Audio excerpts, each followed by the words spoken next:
Lucas 6, 43. Vamos ler. Os irmãos lembram o contexto?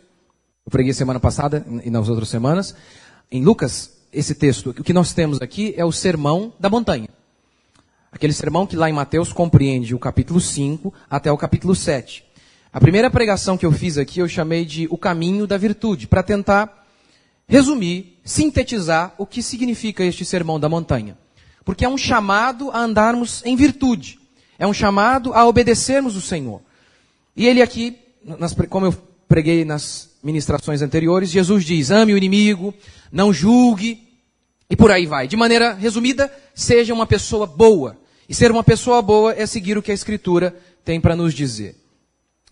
Ande em santidade, seja virtuoso, seja piedoso. É isso que o texto está dizendo para nós.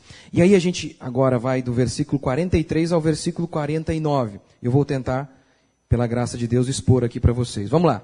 Verso 43. Não há árvore boa que dê mau fruto, nem tampouco árvore má que dê bom fruto. Porque cada árvore é conhecida pelo seu próprio fruto, porque não se colhem figos de pinheiros, nem abrolhos se vindimam uvas. Ele está falando óbvio, né? Essa é a primeira ilustração. Ele vai dar 3 ilustrações para falar a mesma coisa. A primeira ilustração é a comparação das árvores. Uma figueira dá figo. Genial, hein? Ah, pastor, isso é tão óbvio. Às vezes nós não notamos aquilo que é óbvio. Essa é a primeira ilustração. Uma figueira dá figo. Segunda ilustração, que tem a ver com o mesmo assunto. Verso 45. O homem bom, do bom tesouro, tira o bem. E o mal, do mau tesouro, tira o mal. A segunda ilustração é de um armazém. Essa é a ilustração. Um armazém, um depósito. Mas onde é esse depósito? Onde é esse armazém? No meu e no seu coração. Então ele conclui. Porque a boca fala do que está cheio o coração. Terceira ilustração. Verso 46. Por que me chamais Senhor, Senhor, e não fazeis o que vos mando? Todo aquele que vem a mim e ouve minhas palavras e as pratica, eu vos mostrarei a quem é semelhante. É semelhante a um homem que, edificando uma casa, cavou, abriu profunda vala e lançou o alicerce. Essa é a terceira ilustração. Uma casa construída com alicerce e outra sem alicerce. Você que não sabe o que é alicerce, quando a gente vai construir uma casa, a gente primeiro faz a fundação, a estrutura da casa. Dependendo da altura que você quer subir a casa, mais fundo você tem que descer. Com muito concreto, com muito cimento, com muito ferro. Para que a casa tenha uma boa estrutura e ela possa ser sustentada. Essa é a ideia. Então lançou o alicerce sobre a rocha e vindo a enchente, arrojou-se o rio contra aquela casa e não a pôde abalar, por ter sido bem construída. Mas o que ouve e não pratica é semelhante a um homem que edificou uma casa sobre a terra sem alicerce. É igual essas casinhas que o governo faz aí. E arrojando-se o rio contra ela, logo desabou. E aconteceu que foi grande a ruína daquela casa. Então Jesus está nos dando 3 ilustrações, mas para falar da mesma coisa. O que nós temos aqui? O que Jesus está nos dizendo hoje, através deste texto? Ele está falando sobre a nossa essência, em oposição à aparência das coisas. É disso que ele está tratando. A essência, aquilo que nós realmente somos, em oposição àquilo que nós pensamos ser, ou aquilo que nós tentamos passar para os outros, mas que não é. Um exemplo. Jesus chega num dia e diz assim, a vida de um homem não consiste na abundância de bens que ele possui. Ou seja, você não mede alguém com base na sua conta bancária. Eu sei, é exatamente assim que o mundo nos mede. Se você é rico, então você é um vencedor. O seu dinheiro determina quem você é. Você é um vencedor. Não é assim que muitas pessoas dão testemunho na televisão? Jogador de futebol, por exemplo, ele diz, eu era um garçom, eu era barbeiro, mas aí eu venci na vida. Ou seja, o que define o que ele é se ele se tornou alguém rico. Não, isso não é a sua essência. Essa é a minha ideia aqui de essência, aquilo que está dentro de nós. As 3 ilustrações de Jesus falam disso. Aquilo que a gente parece ser e aquilo que a gente realmente é. Primeiro ele fala da árvore e do fruto. O fruto é o nosso exterior, é aquilo que nós produzimos. Mas nós só produzimos de acordo com aquilo que nós somos. figueira não pode dar espinho, assim como o espinheiro não pode dar figo. Você faz, você produz de acordo com quem você é. Em segundo, ele diz, você fala daquilo que está cheio o seu coração. O que você é por fora tem a ver com aquilo que você é por dentro.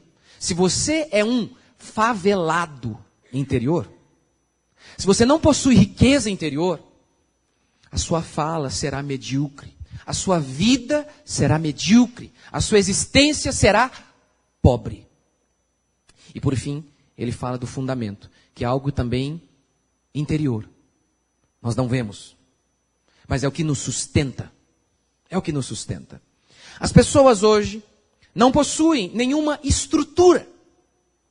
Elas não possuem nenhuma riqueza interior. E por isso, são frustradas, angustiadas, deprimidas e infelizes. A preocupação do homem moderno não é se desenvolver como homem. Não. Ele quer ser feliz. E ele não sabe que a sua felicidade vem justamente por meio do seu desenvolvimento como homem. Eu vou te dar um exemplo. Por que adolescente sofre tanto? Ai, falaram que eu tô gorda. Já viu? Minha mãe não gosta de mim. Né? Quer se matar. Né? Tem até seriado, 13 Reasons Why, para definir a angústia adolescente, juvenil. Que disseram que ela está com um pneuzinho ali. O que é a angústia adolescente? É uma preocupação excessiva com o que os outros dizem. Óbvio que nós na vida adulta também nos preocupamos. A gente disfarça um pouco melhor. Mas é pura estupidez. A maturidade é você não ligar para o que os outros dizem.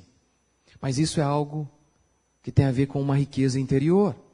Agora, um garoto que passou a vida inteira na sessão da tarde, sem se desenvolver como homem, é óbvio que ele não possui riqueza interior para lidar com essas demandas e com essas exigências da vida, com a complexidade da existência humana. As pessoas não buscam a verdade e o conhecimento. Na melhor das hipóteses, eles querem apenas entender o que é crase só para passar numa prova e arranjar um emprego. Eles não estão envolvidos realmente na busca do conhecimento. Quem nós somos, o que nós estamos fazendo aqui, por que eu estou aqui, o que é o meu trabalho, o que eu faço com a minha existência. Não. Eles acham que a vida se resume em arranjar um emprego. E aí então eles vão, com certeza, ficar 10 horas aprendendo coisas inúteis, se dedicando 10 horas por dia para aprender coisas inúteis, para passar numa prova mais inútil, para arranjar um emprego onde ele vai ganhar 7 mil reais e vai encher o saco da gente de bater cartão lá e travar a nossa vida em alguma repartição pública desse país. Eles acham que a vida se resume apenas a isso. Arranjar um emprego e ganhar 10 mil reais por mês. É só isso que a vida se resume. E sem se preocupar com quem nós somos, com a essência da vida, as pessoas estão apenas preocupadas com a aparência das coisas. Lembra do que eu contei aqui? O enigma de Pórcia, lá de Shakespeare. Lembra? Pórcia quer se casar. E o pai dela lhe diz o seguinte: olha, só vai poder se casar com você, Pórcia, aquele que escolher o cofre certo. E o pai dela deixa 3 cofres. Um de ouro, outro de prata e o terceiro de chumbo, de latão. Horrível, feio. E o pai dela diz assim: aquele que escolher corretamente vai encontrar a sua foto dentro do cofre. E dentro de cada cofre, ou melhor, no exterior de cada cofre, havia algumas pegadinhas, alguns enigmas. No cofre de ouro estava escrito o seguinte: quem me escolher tem o que muitos querem. E quase todo mundo escolhia esse cofre. E um príncipe olhou e falou: é isso, tem o que todos querem, é isso, eu quero. O que todos querem, a Pórcia no caso e tal. E ele então abre o cofre e tinha uma caveira lá dentro. Uma caveira. E estava escrito: nem tudo que reluz é ouro. Já ouviu essa frase? É de Shakespeare. Nem tudo que reluz é ouro. Isso aqui não tem nada a ver com casamento. Aqui, Shakespeare está dando uma perspectiva da existência humana. o motivo que leva as pessoas a se levantarem de manhã. O que ele está falando aqui? O que todo mundo quer? Não é poder, status, dinheiro? É isso que todo mundo quer. O ouro. E essas pessoas são miseráveis. O que elas encontram é morte. A caveira representa isso. É uma vida miserável. Medíocre. Medíocre. Apenas preocupado com o que os outros vão dizer. Passar no vestibular para provar algo a alguém. Ser um vencedor na vida para provar algo a alguém que nem gosta de você. Isso é o pior. O tempo inteiro as pessoas estão querendo fazer algo para mostrar que são boas. E mostrar para quem? Para gente que não gosta delas. Isso que é o mais interessante. Ontem eu estava indo para casa do meu filho, do meu irmão. Anteontem, sei lá. E aí eu tenho um tênis lá, que eu comprei. A irmã aqui da igreja me convenceu, ela trabalhava lá. Boa vendedora. Eu fui lá para comprar um tênis de R$100. Aí, pastor, mas dá uma experimentadinha nesse aqui. Não, eu não vou levar, irmã. Não vou levar, não tem dinheiro. Não, só experimenta. Eu experimentei o tênis, falei, vou levar, irmã. Vou levar. Só que, ó, pobre sabe como é que é, né? 500 pau. 500 pau na época. Eu quase vendi a minha esposa para comprar o tênis. Eu tenho um tênis, acho que faz uns 7 anos, sei lá quanto tempo. Faz muito tempo. E tá todo estourado. Mas 500 conto vai ter que durar 20 anos, gente. Não tem como. 500 pau. E eu tô indo para casa do meu irmão e ele tá todo estourado, assim, por fora. Eu falo, tô indo para casa do meu irmão. O que interessa? Porque quem gosta de mim, ele não liga. Que eu uso, que eu visto, que eu... A gente está o tempo inteiro querendo fazer coisas para impressionar a gente que odeia, que nos odeia. É uma estupidez. Esse é um resumo da existência. Os homens estão o tempo inteiro apaixonados, não é essa a ideia aqui de casar? De Shakespeare? Apaixonados pelo que os outros dizem. Eles querem o tempo inteiro impressionar os outros. A prova? O sucesso das redes sociais. Não é?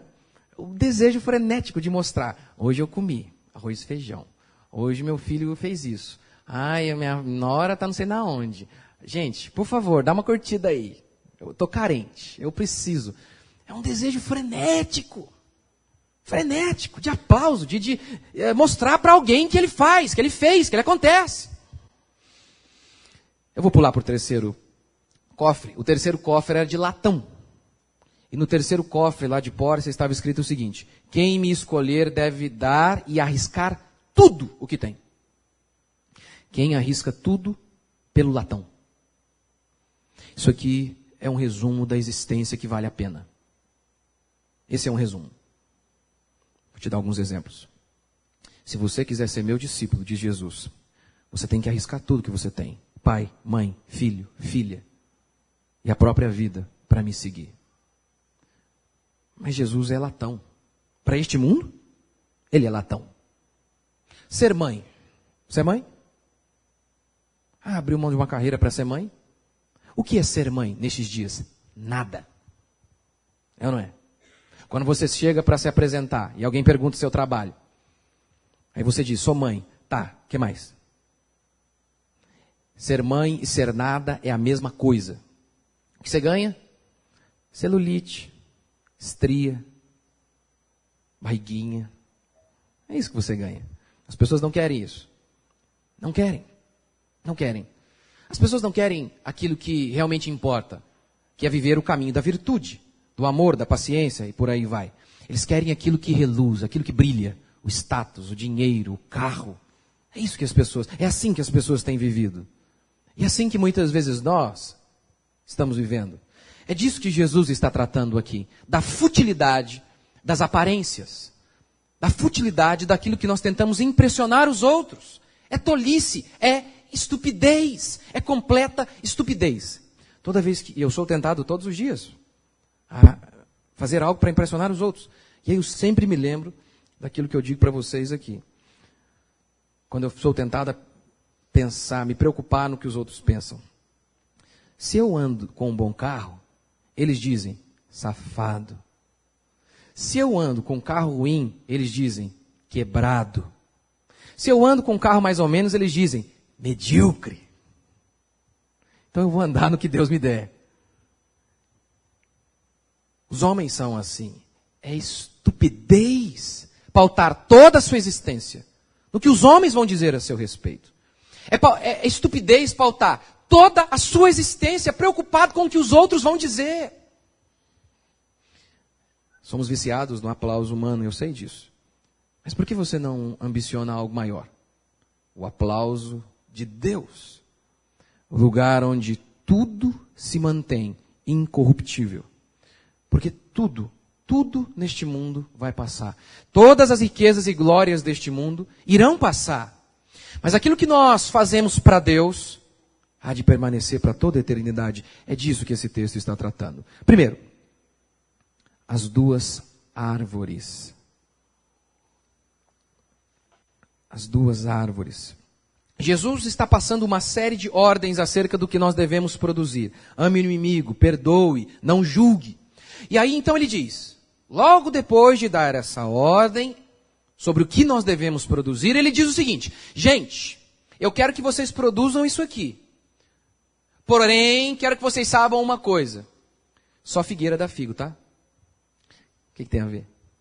O que ele está dizendo é o seguinte, só quem tem o Espírito de Deus, quem é bom essencialmente, quem nasceu de novo, é que pode produzir os frutos de um cristão. Se ímpio produz impiedade, somente o cristão verdadeiro pode produzir frutos do cristianismo, frutos da fé cristã, frutos de Cristo. A produção da virtude, diz Jesus, começa com o novo nascimento. Se eu pegar um espinheiro, jogar adubo nele, pesticida, e tentar os melhores procedimentos, não adianta. Ele não vai produzir figo.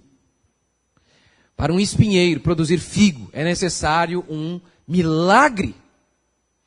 Os homens de nosso mundo vivem dizendo, né? Olha, para melhorar o país, a gente precisa dar educação. Vamos adubar essa árvore aí.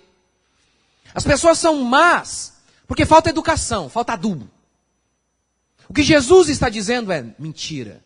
Os homens são maus, porque eles nasceram maus. A natureza deles é corrompida e podre. Dê uma olhada na história da civilização humana. A regra é o caos, a desgraça e a miséria. O Império Romano, os comunistas, a Revolução Francesa, toda a nossa história é uma história de opressão, de vergonha, de desgraça, de miséria. É absurda. A história do nosso país é assim, quando Dom João VI chega aqui, lá em 1808. É história de sofrimento, de miséria, de feiura. Por quê? Porque o homem é mau. O homem é mau. O que a Bíblia diz é que o homem não precisa apenas de educação. Ele precisa de um milagre. Que o Espírito Santo venha sobre nós e nos transforme a cada dia. Que, em primeiro lugar, o Espírito Santo mude a nossa natureza. E nos dê graça todos os dias. Eu não preciso apenas de instrução para amar a minha esposa. Eu preciso de poder de Deus. Sabe o que eu oro todo dia? Eu oro assim, Deus, me dá graça para amar o meu filho, porque eu não consigo. O amor é paciente. O meu sobrenome é a impaciência. E tem dia que eu olho e falo, gente, mas de novo isso? Até quando eu vou ter que ensinar isso, gente? É terrível. Eu por mim mesmo não consigo nem mesmo amar meu filho, gente. Eu preciso de um milagre todos os dias. Eu sei o que fazer? Eu sei. O problema é que eu não consigo por mim mesmo. Eu preciso de uma intervenção sobrenatural. É disso que Jesus está dizendo. É disso que Jesus está falando aqui. Só uma figueira pode produzir figo. Um espinheiro não pode. Se um espinheiro quiser dar figo, ele precisa de um milagre. É isso que a fé cristã se propõe a fazer. Um milagre. O milagre de gerar um novo ser dentro de você. Com isso, eu não estou dizendo, obviamente, que um cristão, ele nunca erre, ele nunca possa dar alguns frutos errados, de maneira alguma. E nem é isso que Jesus está dizendo aqui. Ele não está dizendo que o cristão nunca peca, que o cristão nunca produz alguns frutos podres. Não é isso. Em primeiro lugar, que mesmo árvores saudáveis, quando elas são novas, elas não produzem coisa alguma. Você tem um pé lá de jabuticaba, que é novo, ele está saudável, ele não está doente. Mesmo assim, ele ainda não está produzindo nada. E neste mundo caído, o que a Bíblia diz é que não há perfeição em lugar algum. Nem na natureza, nem em nossa própria natureza. Somos imperfeitos. E até mesmo Davi, que era crente, produziu alguns frutos bem podres, como adultério, mentira e assassinato. Entretanto, o cristão verdadeiro, ele produz algo que o ímpio não produz, que é um verdadeiro arrependimento.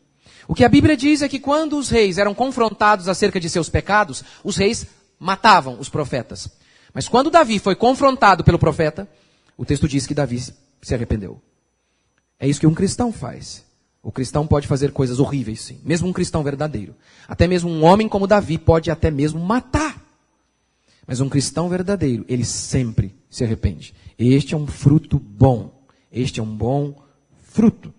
O que, obviamente, não passa na ideia de um cristão, na mente de um cristão, é que um cristão ele não vive em pecado. É disso que Jesus está tratando aqui. A figueira dá figo. Eu vou te dar alguns exemplos.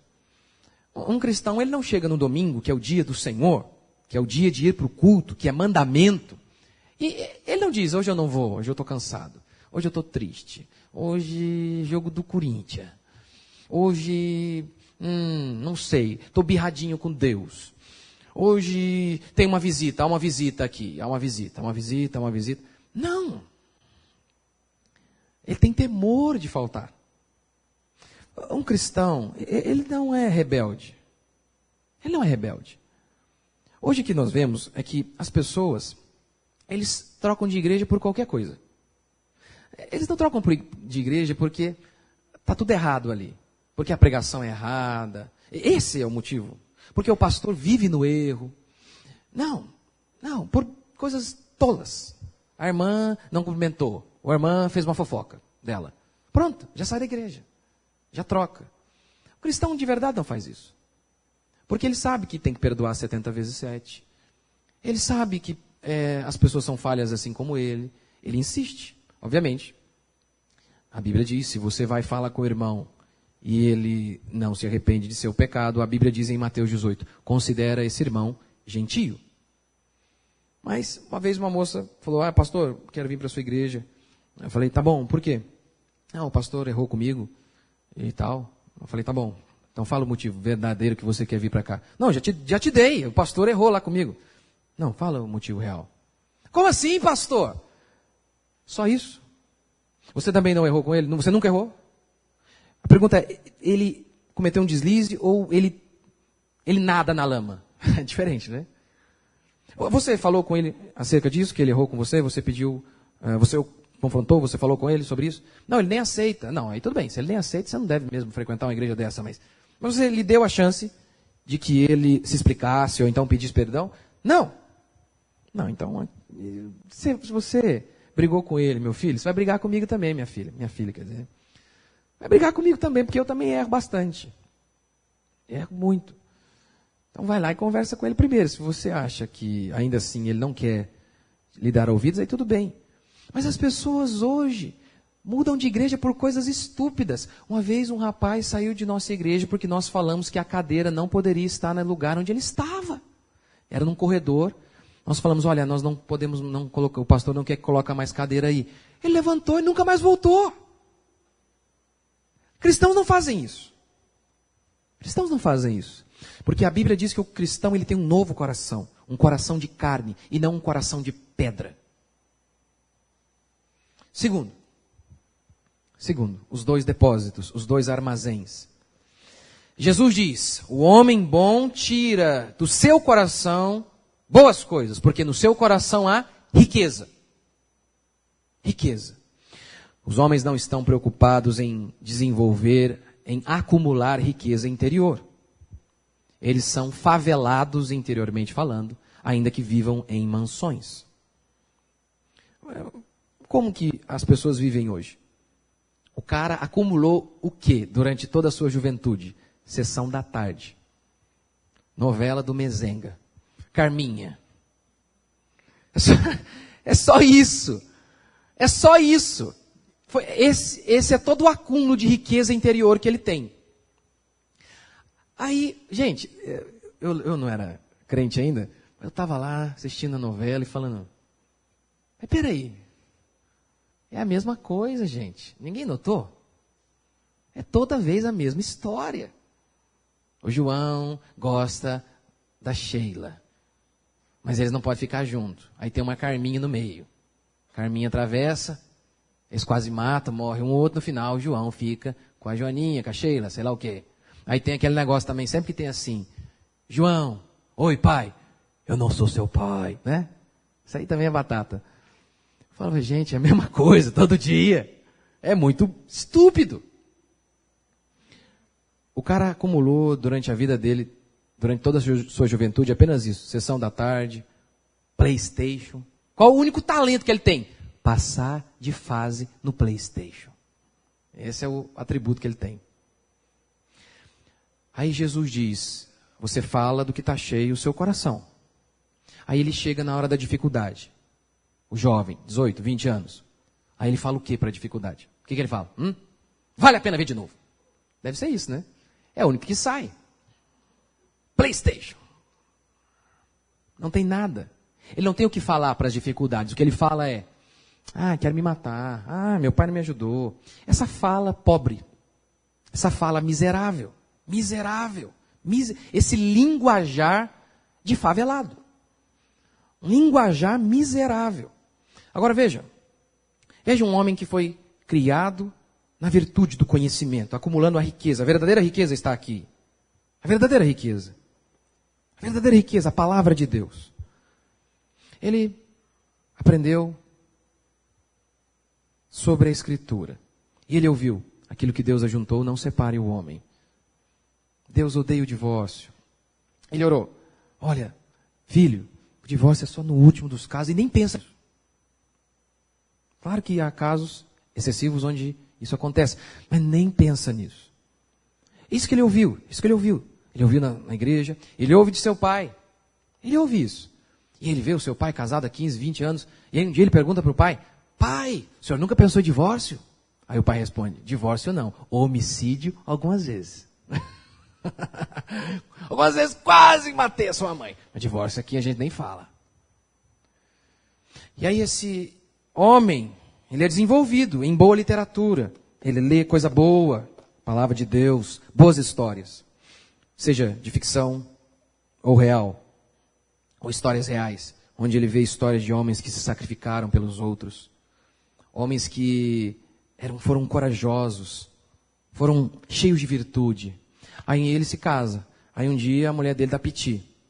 Vou voltar para casa da minha mãe. Aí ele gruda nela e fala, olha, eu vou amar você até o final. Nem de brincadeira fala isso aqui dentro de casa. Porque eu casei para ir até o fim. Ele fala de acordo com a riqueza que ele acumulou. As nossas falas vêm das riquezas que nós acumulamos. Ele se depara com uma circunstância difícil, onde ele tem que escolher entre o certo, que geralmente vai trazer prejuízo a ele, ou fazer o que é errado, onde ele vai ganhar muita coisa. Delegados, por exemplo, aí da Lava Jato, tiveram que lidar com isso, não é? Enfrentar toda uma corja, ao preço de correr o risco de perder a própria carreira. Quem é que faz o certo, mesmo nessas circunstâncias? É aquele que acumulou riqueza. Riqueza interior. Palavra de Deus.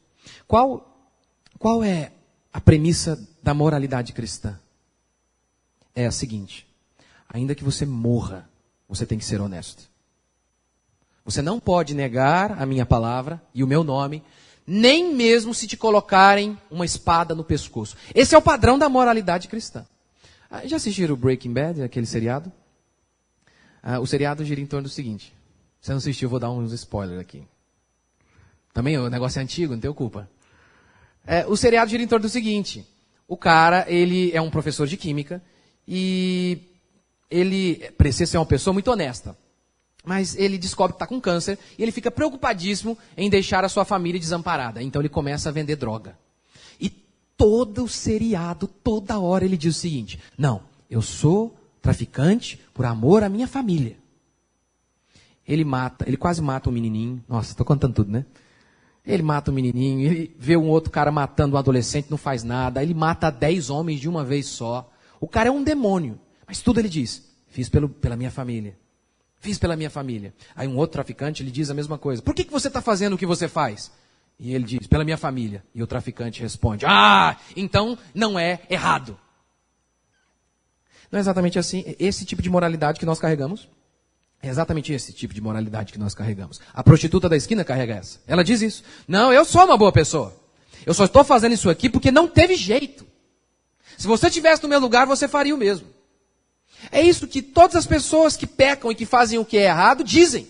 Não, eu ia perder o meu emprego. Eu não podia fazer outra coisa. Mas aí ele ouve a história bíblica. Que homens em nome de Jesus, por amor a Jesus, perderam tudo para fazer o que é correto. Aí este homem, quando ele chega diante de um dilema, onde ele pode perder muitas coisas, é óbvio que aquela riqueza interior que está acumulada ali, gritará alto, alto. Ele ouve histórias bíblicas e outras boas histórias que existem por aí. Na Ilíada de Homero, por exemplo, lembra? A Ilíada de Homero narra a guerra dos gregos contra os troianos. O Aquiles, né? Já assiste o Troia lá, aquele filme Troia com o Brad Pitt? É exatamente aquilo lá mesmo. É um resumo bem fiel da história. Os gregos querem brigar com os troianos. E o Heitor é o herói troiano. Só que é o seguinte, o oráculo disse para Heitor: Heitor, você vai morrer. Heitor, Troia vai cair, Heitor. Os gregos estavam em um número muito maior que os troianos. A pergunta é, se Heitor sabia que ia perder, por que ele não se entregou? Ele sabia que não havia chances de vencer. Porque mesmo assim, ele se manteve fiel e continuou lutando. Isso é a vida. Isso é a vida. A vida dos heróis é assim. Eles não ligam. Eles sabem que em alguns momentos, por fazer o que é correto, eles vão perder. Podem perder dinheiro, podem perder amizade, podem perder status. Mas eles sabem que em inúmeras vezes, nesta vida, em muitas vezes, a vitória está no fracasso. Está em fazer o que é certo, voltar para casa como um fracassado, porque fez o que é certo, e dormir com a consciência tranquila, sabendo que vai ser recompensado pelo Rei dos Reis. São essas pessoas. Veja, eu estou assistindo aquele seriado O Mecanismo, que narra a história da Lava Jato. Tem um monte de idiotice ali, mas a ideia era essa. O delegado lá, ele tem que lutar contra o medo de que, eu vou enfrentar os caras que mandam no país, gente. Posso acabar com a minha carreira. E realmente um deles lá, um dos personagens, acaba com a carreira dele por enfrentar aqueles homens maus. Quem é que faz o que é certo? Quem é que defende, como o Heitor defendeu, seu país, sua família, mesmo sabendo que ele vai morrer? Quem faz isso? São heróis. São heróis. Mas a juventude de hoje não aprendeu isso. Porque isso é fruto de anos e anos de riqueza interior sendo desenvolvida. As pessoas hoje não possuem isso. Não possuem. Quem é que diz, por exemplo, assim, puxa, o outro foi melhor do que eu. E isso é fundamental. Para o seu desenvolvimento, para o seu êxito na vida, é fundamental saber que o outro foi melhor que você. Eu vou te dar um exemplo. Lembra quando eu contei aqui do meu filho? Que ele perdeu lá no jogo de futebol? Nós estávamos lá no jogo de futebol e os pais assistindo o jogo e o time do meu filho perdendo. E perderam. Levou um chacoalho lá. Apanhou bastante. Foi uns 5-0 que eles perderam, sei lá. E os pais aqui do lado, vocês precisavam ver, gente. Advogado, outro empresário ali, subindo na grade, parecendo aquele corintiano, sabe? Vida louca. Seu juiz, e soltando palavrão, xingando o juiz. Metendo a mão aí, juiz, sei o que lá. O técnico foi expulso porque xingou o juiz também. Acabou o jogo, meu filho veio falar para mim: pai, o juiz ladrão, né? Também todo mundo falando. Falei, você acha? Por quê? Não, o seu time está dizendo isso porque vocês foram ruins. Vocês são grossos, ruim de bola. Aí vocês preferem dizer que a culpa é do juiz. Você mesmo. Sabe aquela hora que você dominou aquela bola? Aí você quis dar 2 toques. Quando você deu o segundo, a defesa se recompôs. Se você bate primeiro, você fazia o gol. O problema é que vocês são grossos. Esse é o problema de vocês. Vocês são ruins de bola. O outro time, molecada, é boa. Meu filho deu aquela murchada, né? Aí você pensa, é o pai ou o demônio isso aí? Eu sei que você estava acostumado a ensinar o seu filho, né? Se você segue o pensamento moderno, você é o mais lindo. Você é o melhor. O que isso faz bem para ele? Hã? Lembra disso, irmão. A mentira nunca resolve nada. Ele vai crescer um narcisista. Um carinha nojento. É maravilhoso saber quando os outros são melhores do que nós. Sabe por quê? Primeiro que a gente olha e fala, gente, vamos fazer outra coisa, porque isso aqui eu não presto não. Isso aqui não dá para mim. Não dá. Eu preciso fazer outra coisa. Ou então, poxa, ele foi melhor do que eu. Mas eu acho que eu tenho talento também, mas eu preciso melhorar. Alguma coisa está errada. Só que, meu querido, essa fala é fruto de uma riqueza interior. Isso não se acumula riqueza do dia para a noite. Isso é muita humildade. Devora anos. Anos e anos para isso. É difícil alguém chegar e dizer assim, puxa, eu preciso mudar. Puxa, pastor, você falou isso aí, eu estou errado mesmo. Essa é uma fala maravilhosa. Mas é para poucos, porque poucos são ricos, espiritualmente falando. Dinheiro você não ajunta do dia para a noite. Riqueza interior também. Também. Você precisa ser cheio do conhecimento da palavra do Senhor, porque aqui está a maior preciosidade de todas. Ser cheio, mas de conhecimento de Deus mesmo. Frequentar cultos onde as pessoas pregam a palavra e não fica domingo após domingo. O Senhor, Jesus está no barquinho e Ele vai te livrar. Ele está chegando. Vem. E aí Ele te livra. Aleluia. Aí você vai, mais um domingo. Você ouviu uma palavra de consolo ali. Todo domingo é a mesma coisa, né? Só muda a ilustração. Um domingo é a história de Jesus no barquinho. Outro dia é Moisés no Mar Vermelho. E aí vem a mesma história. E aí o povo estava lá. E aí abriu o Mar Vermelho. E Deus vai abrir também o mar na sua vida. Né? Uma coisa assim. Que tem que ter se não tiver, não tem poder, né, irmão? Fala a verdade. Tem que ter um negocinho. É óbvio, você não cresce jamais com um negócio desse. Você precisa se desenvolver como ser humano. Veja, um exemplo. Eu estava lá na rua e um rapaz, pensa num cara feio, gente. O cara era feio. Eu nunca vi um cara com uma barriga tão feia. Parecia uma língua de boi caindo assim, sabe? Que negócio. A pança dele. E ele estava sem camisa. Eu falei, gente, isso aí é que é liberdade. Se eu tivesse uma pança desse jeito, eu não teria coragem de andar sem camisa. Esse cara é livre, rapaz. Isso aí é que é liberdade, não preocupar com o que os outros pensam. Eu não cheguei nesse nível ainda dele. É muita espiritualidade. Mas nós não somos assim, parece piada, mas eu estou falando sério. O tempo todo preocupado com o que os outros dizem. Eu não ligo porque os outros dizem. O cara que geralmente diz isso é o mais preocupado. Eu sou. Eu sei, eu sou carnal e eu preciso mudar isso ainda. Preciso. Mas o primeiro passo para crescer é reconhecer nossas falhas. A boca fala, o que o coração está cheio. Terceiro e último princípio para a gente encerrar. Os 2 fundamentos.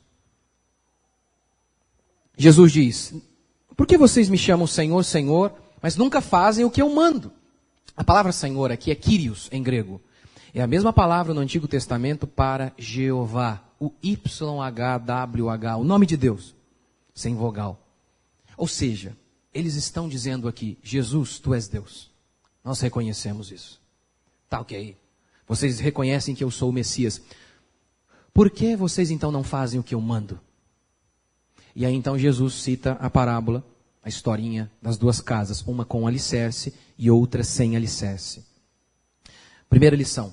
Nós podemos ter uma confissão correta, mas uma vida errada. Podemos dizer, eu sou crente, eu creio em Jesus, não em Alá. Eu creio em Jesus, eu sou evangélico. Mas o nosso estilo de vida ser totalmente pagão. Segunda lição, as desgraças vêm sobre todos. Não é isso que o texto diz? Que o rio transbordou e deu com ímpeto. Contra quem? Só contra a casa do ímpio? Ou sobre os dois? O cristão e o ímpio. Porque o que nós ouvimos hoje, no meio evangélico, na teologia da prosperidade, é que cristão, ele não fica doente, cristão não enfrenta o luto, cristão não pede emprego, se cair ao teu lado 10 mil desempregados à tua esquerda, você não vai perder o emprego. Não é isso que eles dizem? Caiam mil ao teu lado, 10 mil à tua direita, você não vai perder o emprego. Essa é a aplicação que eles fazem. Veja isso aplicando na vida de Jó. Na vida de Jó. Não caiu ninguém, nem da direita, nem da esquerda, só caiu Jó. Jó perdeu tudo, tudo. Não. Deus não nos colocou numa redoma de vidro. O cristão enfrenta as mesmas coisas que os ímpios enfrentam: angústia, morte, luto. A diferença não está nas dificuldades virem ou não virem sobre o cristão. A diferença está no fato de que o cristão aguenta o tranco. A dificuldade vem e ele se mantém de pé. Terceira diferença é que no período de poucas chuvas, você não nota a diferença entre uma casa com alicerce e uma casa sem alicerce. Você constrói duas casas, uma tem alicerce e outra não. No começo você não vê diferença, não há nenhuma trinca, mas todos os fatores da natureza, vento, terremotos, você sabe, a terra mexe, mesmo aqui tem, ainda mais aqui no nosso contexto, aqui tem um trem passando ali, a terra mexe. E aqui no caso ainda tem um rio transbordando sobre ela. Quando você vê a casa recém-construída, aquela casa que ela ainda não enfrentou chuva e nenhum dos efeitos da natureza, você olha e fala, gente, tudo igual, hein? Não é isso que os ímpios falam às vezes? Poxa, olha lá o crente e o ímpio, parece que não tem muita diferença. Os dois, exteriormente falando, são iguais. A diferença é na hora que a tempestade vier, na hora que o rio transbordar. É o que a Escritura diz. Que na hora que a dificuldade vier, aí você vai saber quem é crente e quem não é. Ou hoje, ou naquela outra vida. Naquela outra vida, quando o Senhor voltar, você vai saber a diferença de um crente e de um ímpio. É isso que essa história está tratando. Para encerrar, vou terminar com a seguinte história. O toque de Midas, já ouviu? Aquele cara tem o toque de Midas, tudo que ele toca vira ouro. Já ouviu essa história? Só que a história originalmente é muito ruim. Quer dizer, a história é boa, mas a conotação dela é negativa. A história é a seguinte, havia um rei chamado Midas, e ele era muito rico. Mas o rei Midas queria mais dinheiro, e ele orou aos deuses, que os deuses pudessem dar a ele mais dinheiro, dar um dom, o dom de tocar nas coisas e as coisas virarem ouro. E os deuses lhe concedem esse pedido. E Midas então volta para sua casa, e no meio do caminho ele toca em uma árvore, para ver se ele havia conseguido o seu dom. E a árvore se transforma em ouro. Com isso, Midas faz um grande banquete, convida a todos para que eles venham celebrar o novo dom de Midas. Junto à mesa, Midas pega um cálice. E o cálice, juntamente com o vinho, se transforma em ouro. Midas então toca na comida. E a comida se transforma em ouro. Midas toca nas pessoas. E as pessoas se transformam em ouro. E Midas então percebe que na realidade ele estava dotado com uma maldição. Porque ele era o homem mais rico do mundo e não podia desfrutar nada. A ilustração é genial, porque define exatamente os homens que acham que correr atrás de dinheiro vai nos dar felicidade. Que viver a vida pautada nas coisas deste mundo, em conquistar as coisas deste mundo, é o que nos trará felicidade. Não é pecado ser rico. De maneira alguma, Salomão foi, Davi foi. Mas é pecado pautar a nossa existência com base no dinheiro, dizendo, vou ser feliz se for rico. Vou ser feliz se tiver poder, status ou qualquer outra coisa. Esse tipo de vida